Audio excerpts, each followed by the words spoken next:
ክፍል 12 ምዕራፍ 37 ትናንትም ዛሬም የሞቱት ሰዎች በድኖቻቸው እንደ ነዶ ክምር ሆነ። ሰዎቹ ሄደው ለንጉሡ አንድ ሰው ስንሻ ሰራዊት ሁሉ አለቁ፣ ጠላቶቼ በተነሱበት ጊዜ ከማን ጋር ማንን ይዘህ ትዋጋለህ? አሉት።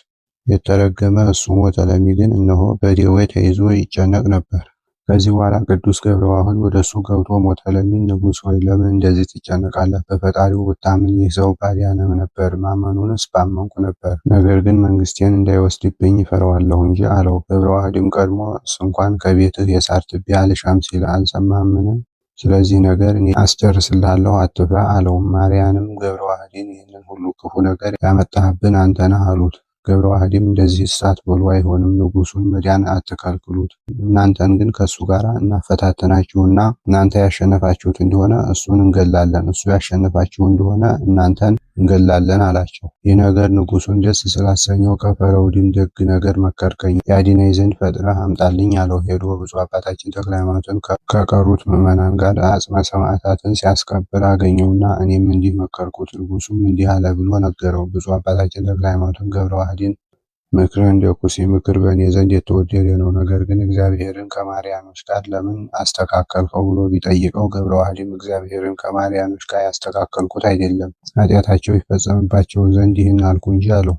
ይህን ካለ በኋላ ብፁዕ አባታችን ተክለ ሃይማኖት ወስዶ ከንጉሡ ዘንድ አገባው። ሞተለሚም ብፁዕ አባታችን ተክለ ሃይማኖትን ባየው ጊዜ አንተ ሰው አድነኝ፣ ከፈረውድም እንደነገረኝ ኋላ እናደርጋለን አለው። ብፁዕ አባታችን ተክለ ሃይማኖትም እስኪ ቀድሞ ማርያኖችን አድኑ ይበላቸው፣ አንተን ማዳን ቢሳናቸው እኔ በፈጣሪ ስም አድናለሁ አለው። ንጉሡም ማርያንን እናንተ ለምን አታድኑኝም? እኔ ስለ እናንተ ዘወትር እጣላለሁና፣ ብታድኑኝ አድኑኝ፣ ባታድኑኝ እናንተን እገላችኋለሁ አላቸው። ማርያንም ይህ ሰው መድኃኒት አድርጎብሃል፣ እኛ በምን ማዳን ይቻለናል? የአንዱ መድኃኒት ከአንዱ መድኃኒት የአንዱ ብልሃት ከአንዱ ብልሃት ጋር አንድ አይደለምና፣ ነገር ግን እሱን እንግደለው፣ አሰናብተን ፍቀድልን አሉት። ገብረዋህድም በምን ልትገሉት አትችሉም፣ ነገር ግን ንጉሡን አድኑኝ እንዳላችሁ አድኑት አላቸው። ማርያንም መድኃኒታችሁ ከመድኃኒታችን ልዩ ነውና ማዳን አይቻለንም አሉ።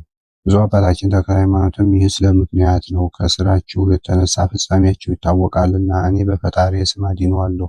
በእናንተም በእኔም መካከል ነገር እንወስን። ንጉሥ እኔን እንዲወጋ እናንተንም ይውጋችሁ። መውጋት ባይቻለው ጦሩን በእጁ አጣብቃችሁ መከራ ብታጸኑበት እኔ አድነዋለሁ፣ ባላድነው እኔን ይግደለኝ አላቸው።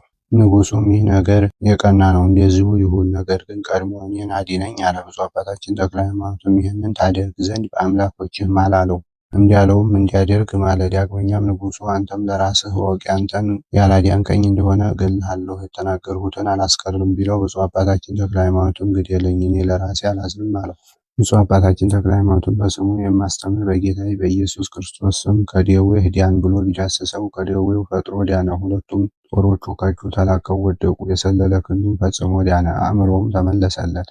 ከዚህ በኋላ ብፁዕ አባታችን ተክለ ሃይማኖት ቀድሞ የተነጋገርነውን ፈጥነህ አድርግ አለው። እሺ በጀ ብሎ ሞተለሚ ከእጁ ጋር ተጣብቃ የዋለችውን ጦር ስላችሁ አምጡ ብሎ አዘዘ። ብፁዕ አባታችን ተክለ ሃይማኖት መድኃኒት አደረገበት ብለው ማርያን ምክንያት እንዳያደርጉ ይህንን ትተህ ሌላ እዘዝ ስላለው ሌላ አምጡ ብሎ አዘዘ። ማርያንንም በሉ ጥበብ የምታውቁ ተመራረጡ አላቸው። ማርያንም የአምላካቸውን ስም ጠርተው መድኃኒታቸውን ያዘጋጁ ጀመር። ከእነሱም ሦስቱ ተመርጠው ከንጉሡ ፊት ቆሙ። ብፁዕ አባታችን ተክለ ሃይማኖት ግን ከወዲያ ተቀምጦ ይዘባበትባቸው ነበር። የተሰበሰቡትን ሰዎች ሁሉ ያደንቃሉ። ሞተለሚም ከዙፋኑ ተነስቶ ክንዱን አጽንቶ ጦሩን ወረወረና አንዱን ካህነ ጣዖት ሳምባውን ቢወጋው በጀርባው ዘልቃ ወጣችና ሁለተኛውን ወጋችው። ከሁለተኛውም ወጣ ሶስተኛውን ወጋችው። ሦስቱም በአንድ ጊዜ ወድቀው ሞቱ። እኒህም በግዛቱ ያሉ የማርያን አለቆች ናቸው። መኳንንቱም ንጉሡን ሞታቸው በአንድ ቀን አይሁን፣ ማርያኑን ሁሉ ሰብስበህ ከዚህ ሰው ጋር አፈታትናቸው፣ እነሱ ቢያሸንፉ እሱ ይሙት፣ እሱ ቢያሸንፋቸው እነሱ ይሙቱ አሉት። ንጉሡም የቀሩትን ማርያን ጠርቶ በቁጣ ቃል ሄዳችሁ ወገኖቻችሁን እስከ 40 ቀን ድረስ ሰብስቡና ይህንን ሰው ድል የምታደርጉበትን ተማክራችሁ መጥታችሁ ተፈታተኑ አላቸው። ማርያንም ፈርተው ሰውን ሁሉ የወይራ እንጨት ሰብስቡ ብለህ እዘዝ፣ ልሳኑ ወደ ሰማይ እስኪደርስ ድረስ እሳት ያንድዱ፣ ከላዩ ወጥተን እንዘፍንልሃለን፣ በዚህ ቢያሸንፈን ሰውነታችን በአንተ እጅ ናት ብለው ወገኖቻቸውን ሊሰበስቡ ሄዱ። ንጉሡም በእኔ ግዛት ያለ ሰው ሁሉ አንዳንድ ሸክም የወይራ እንጨት ያላመጣ ቤቱ ይዘረፍ፣ ከብቱ ይወረስ፣ ሰውነቱም ወደ ገደል ይጣሉት የሚል አዋጅ አናገረ። የአገሩ ሰው ሁሉ እንጨቱን ሰብስበው ተራራ እስኪያክል ድረስ ከመሩ። ማርያንም ባለመድኃኒቶቹም ሟርተኞቹም ሁሉ ተሰበሰቡ። ዳግመኛ ሰራዊቱም 40 ቀን ድረስ የሚያደርገውን ያዩ ዘንድ ተሰበሰቡ። ያን ጊዜ ሞተለሚ ብፁዕ አባታችን ተክለ ሃይማኖትን አንተ ሰው ስምህ ማን ነው? አለው። ብፁዕ አባታችን ተክለ ሃይማኖትም እናት አባቴ ያወጡልኝ ስም ፍስሐ ጽዮን ነው፣ ከመልአክ ግን የወጣልኝ ተክለ አብ፣ ተክለ ወልድ፣ ተክለ መንፈስ ቅዱስ ነው አለው። ሞተለሚም የዚህ ስም ትርጓሜው ምንድነው ብሎ ቢጠይቀው ብፁዕ አባታችን ተክለ ሃይማኖትም ትርጓሜውስ ተክለ ሃይማኖት ማለት ነው አለው። ሞተለሚም ስምህ ምን ይወደድ፣ መልክህም ደስ የሚያሳይ፣ ነገርህም የጎላ የተረዳ፣ ስምህም ያማረ ነው። የወለደህ አባት ምን ይመስል? አንተን የወለደች እናት ምን ትመስል? አንተን የተሸከመች ማኅፀን ንዕድ ክብርት ናት። አንተን የሚያሳድጉ ጡቶች ንዑዳን ክቡራን ናቸው። የተወለድክባትም ቀን የተባረከች ናት። እኔን ተመልከት፣ መልኬ ጥፉ ነው፣ ስሜም ከመልኬ የከፋ ነው። እሱ እናት አባትህ ያወጡልህን ስም ትሰጠኝ ዘንድ እለምንሃለሁ፣ እኔም 1000 ወቄት ወርቅ እሰጥሃለሁ አለው። ብፁዕ አባታችን ተክለ ሃይማኖትም የመንግሥትህንም እኩሌታ ብትሰጠኝ ስሜን አልሰጥህም፣ ነገር ግን በፈጣሪዬ ስም ብታምን ያለ ዋጋ እሰጥሃለሁ ቢለው፣ ሞተለሚም ማርያንን ባሸነፍካቸው ጊዜ በአምላክህ አምናለሁ አለው።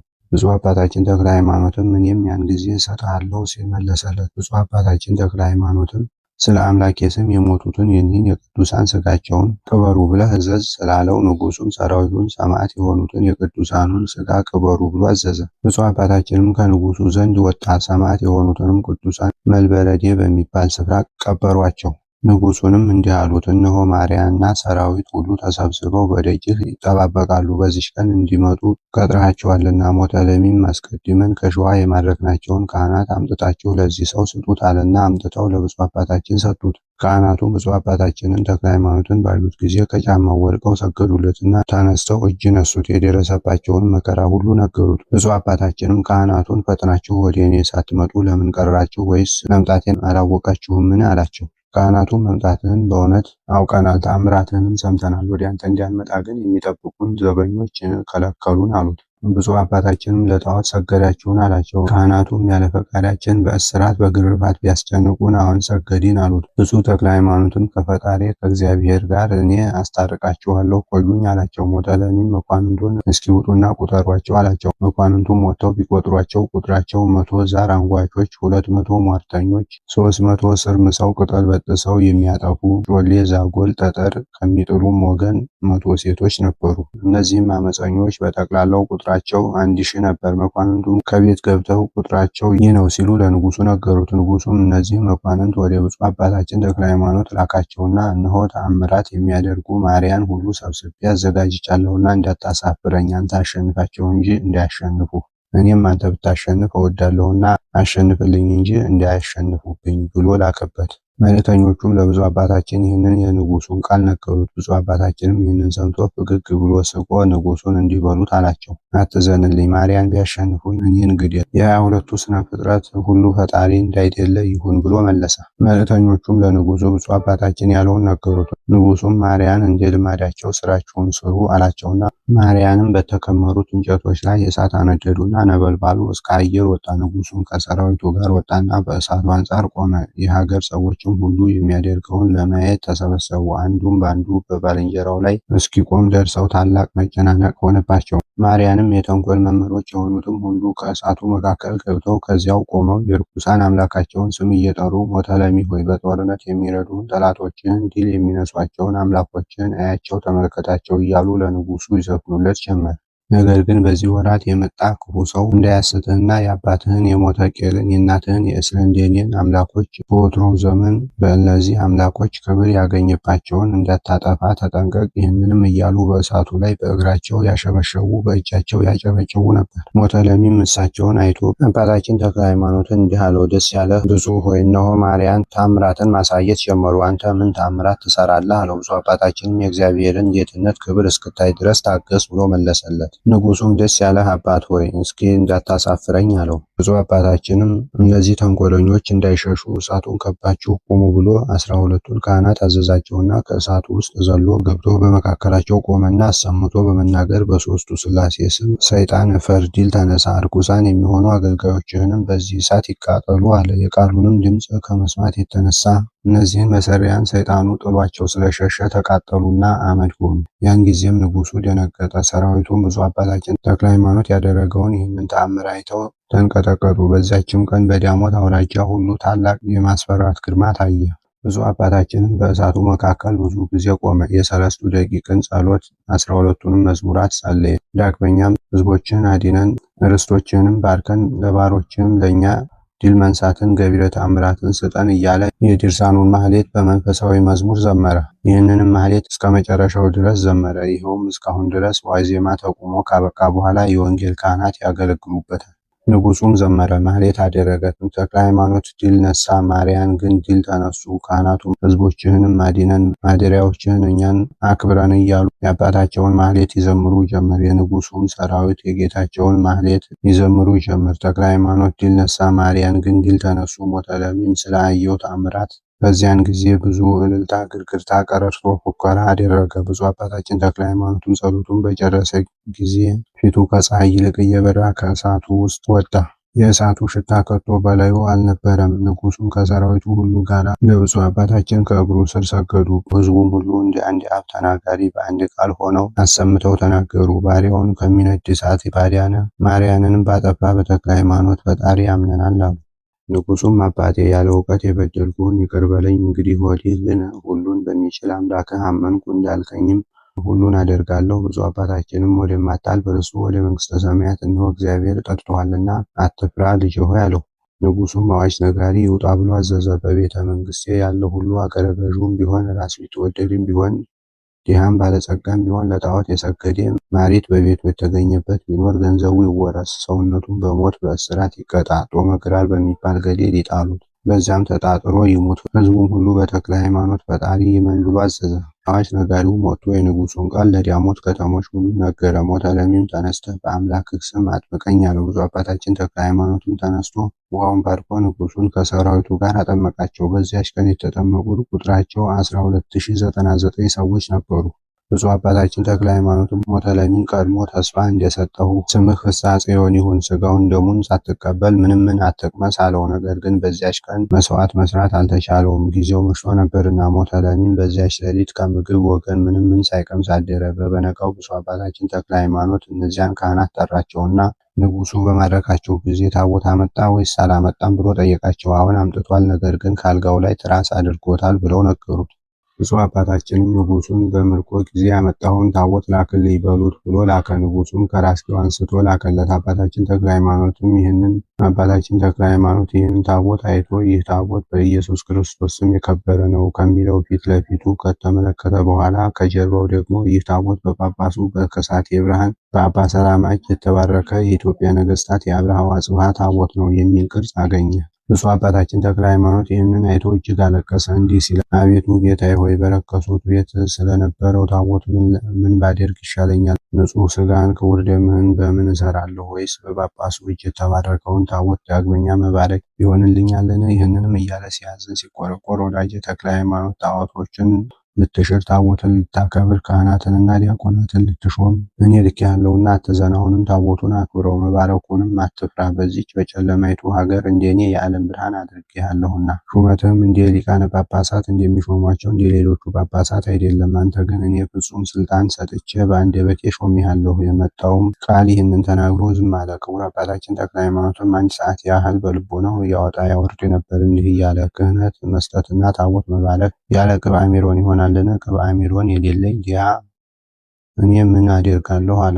ስለዚህም ሲያዝን ሲቆረቆር የመላእክት አለቃ ቅዱስ ሚካኤል በስተቀኙ ቆሞ ታየው። እነሆ ቅብአ ሜሮንና ቅዳሴ መጽሐፍ አመጣሁልህ ተቀበል፣ እግዚአብሔርም እንዳዘዝኩህ አድርግ ብሎሃል አለው። ብፁዕ አባታችን ተክለ ሃይማኖትም ደስ ተሰኘ፣ በሰውነቱም ሐሴት አደረገ። ታቦቱንም ባረከ። ለጣዖት ሰግደው የነበሩትንም እነዚያን ካህናት አስቀድሞ ቡራኬ በዳግመኛው ዲቁና ቅስና ሰጣቸው። ሁሉንም በየስማቸው ጠራቸው። አሮንን ጴጥሮስ አለው፣ ኢዮብን እንድርያስ፣ ኢሳይያስን ቶማስ አላቸው። እንደዚህ አድርጎ 12ቱን በ12ቱ ሐዋርያት ስም ጠራቸው። የቡራኬውም ጸሎት በተፈጸመ ጊዜ ብፁዕ አባታችን ወጣ። እስከዚያ ድረስ ንጉሱ እህል አልቀመሰም ነበር። በዚያች ቀን አክፍሎ አደረ እንጂ። በነጋም ጊዜ ወደ ብፁዕ አባታችን ተክለ ሃይማኖት እነሆ እህል ውሃ ከቀመስኩ 3 ቀን ነውና በረሃብ እጅግ ደከምኩ፣ ቁርባኑን አትሰራምን ብሎ ላከ። ብፁዕ አባታችንም መልእክተኞቹ ለንጉሡ እንዲህ በሉት፣ ልጄ ሆይ ከጾም የተነሳ አትፍራ። ጾም የነፍስን ቁስል ትፈውሳለችና የሥጋንም ፈቃድ ታደክማለች። እኔም ቁርባኑን ፈጥኜ እሠራልሃለሁ በሉት አላቸው። ብፁዕ አባታችን ተክለ ሃይማኖትም የመላእክት አለቃ ቅዱስ ሚካኤልን እንግዲህ እንዴት አደርጋለሁ? ዛሬ ቀኑ ዓርብ ነው። በነግህ ቁርባን ሰርቼ በጠዋት ምሳ አስበልቼ ሕዝቡን ወደ ደገኛይቱ ክርስትና ማግባት ስፈልግ ይልቁንም የክርስቲያንን ሕግ አፈርሳለሁን? አለው። ቅዱስ ሚካኤልም አባታችንን ፀሐይ እስክትገባ ድረስ የሚያቆዩህ ብዙ ሰዎች አሉና ቅዳሴውን በ3 ሰዓት አድርግለት፣ የታላላቆቹም የግሳዊ አርእስት እስኪደርሱ ድረስ ሥርዓተ ቅዳሴውን አድርስ አለው። አባታችን ተክለ ሃይማኖትም ቁርባኑን እንዲቀበል ፈጥነህ ና በሉት ብሎ ወደ ንጉሡ ላከበት። ንጉሡም ከሰራዊቱ ሁሉ ጋር መጣ። ንጉሡና ሰራዊቱ አባታችንን ከረሃብ ጽናት የተነሳ እጅግ ደክመናልና ቅዳሴውን በቶሎ አድርግልን አሉት። አባታችንም ቁርባኑን ከሰማይ በወረደለት ኅብስትና ጽሩይ ወይን አደረገ። ለንጉሡና ለሰራዊቱም የክርስቶስን ሥጋና ደሙን አቀበላቸው። ቅዱስ ሚካኤልና የመላእክት አለቆች ሁሉ እንደ ቆሞስና እንደ ኤጲስቆጶስ ሆነው በቀኝ በግራ ይራዱት ነበር። ብፁዕ አባታችንም የመሥዋዕቱን ሥራ ጨርሶ ዓርብ ከቀኑ 12 ሰዓት ከመቅደስ ወጣ። የእግዚአብሔርንም ልጅ በማሳመን በዳሞት አውራጃ ሁሉ ሕይወት ተሰጠ። ንጉሡም ከሰራዊቱ ሁሉ ጋር ደስ ተሰኘ። ብፁዕ አባታችን ተክለ ሃይማኖትን ሕግን ለእሱ አስተማረ። ስምህንም ስለሰጠኸኝ ለወደድከው ጉዳይ እንዲሆንህ 1000 ሚዛን ወርቅ ውሰድ አለው። ብፁዕ አባታችንም መልሶ እኔ አንተን እወዳለሁ፣ ገንዘብህን አይደለም። የኃጢአት ሥሩ ገንዘብ መውደድ ነውና፣ ገንዘብ የሚወዱትን ሁሉ ጥፋት ያገኛቸዋል፣ ከቶ ለበጎ ሥራ አይጥሩም፣ ትሩፋትም ሊሰሩ አይቻላቸውም። ገንዘብ ስለሚወዱ ለእግዚአብሔር ማገልገል አይቻላችሁም ብሎ ጌታ በወንጌል ተናግሯልና አለው። ንጉሡም ለአባታችን ገንዘብ ብቻ አይደለም፣ ሥጋዬም ነፍሴም ያለኝም ሁሉ የአንተ ገንዘብ ነው አለው። እንዲቀበለው ብዙ ለመነው። ከብዙም ልመና በኋላ ወርቁን ከሱ ተቀብሎ ምንም ሳያስቀር ለድሆች ለችግረኞች መጸወታቸው ነው። ንጉሡም በወንጌል ሃይማኖት ጸና። ሥጋውንና ደሙን በተቀበለ ቁጥር ለቀሳውስቱ 12 ለዲያቆናቱ 6 ሚዛን ወርቅ ይሰጥ ነበር። በእውቀት ያለ እውቀት ለሠራሁት ኃጢአት ስርየት ይሁንልኝ ብሎ ቀሳውስቱንና ዲያቆናቱንም የፈጣሪን ሥጋውንና ደሙን ለመቀበል ትጉ እያለ ይመክራቸው ነበር።